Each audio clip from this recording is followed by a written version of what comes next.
Foolish King Story. Once upon a time, there was a foolish king who ruled a country. He never liked to learn anything from his childhood, and as a result, he was illiterate. He always gave gold to men who sang praises and poems about him, even if they were not well written. One of his wise ministers planned to correct the king's foolish behavior.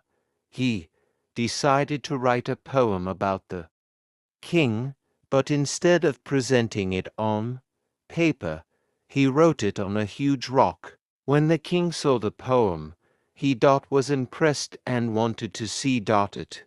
But the condition minister had he asked the king if he would give the same amount of gold weight as the material the poem was written on. The king agreed to give the same amount of gold weight, thinking it would be just a small piece of paper. But when he saw that the poem was written on a huge rock, he felt ashamed of himself for not understanding the value of well-written poems. The king apologized to his minister and realized that he needed to learn and educate himself. The wise minister then guided the king to learn step by step and away from his foolishness. From that day on, the king became a learned and wise ruler. He gave importance to education and literature, and his country prospered under his reign. The real king. Once upon a time, there lived a wise man named Birbal who was famous for his intelligence and wit. His fame had spread all over the world, and even the king of Iran had cleverness heard of his.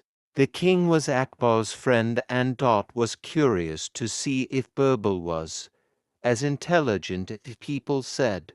So, the king of Iran invited Birbal to his palace to test his intelligence. However, Akbar knew that the king had an ulterior motive, and he warned Birbal before sending him off to Iran. On the day of Birbal's arrival in Iran, the king's minister set up 6 duplicate kings who all resembled the real king, and they all sat in the palace. When Birbal saw the 7 kings, he was confused and did not know who the real king was. However, Birbal was not one to be easily tricked. He knew that the king was trying to test his intelligence, and he decided to play along. He went straight to the original king and presented him with a gift. Everyone in the palace was surprised at how Birbal had found the real king among the duplicates. Birbal then explained that the original king had the majesty and that the others were uncomfortable and frequently looked at the real king's face. This is why he had chosen the original king. The king of Iran was impressed with Birbal's intelligence and apologized for testing him. From that day on, the king of Iran and Birbal became good friends, and they often exchanged letters about their respective kingdoms. And so Birbal's fame continued to spread all over the world, and he remained a beloved figure in history for his wit and intelligence. Subscribe to my YouTube channel, The English Stories. Thank you for watching.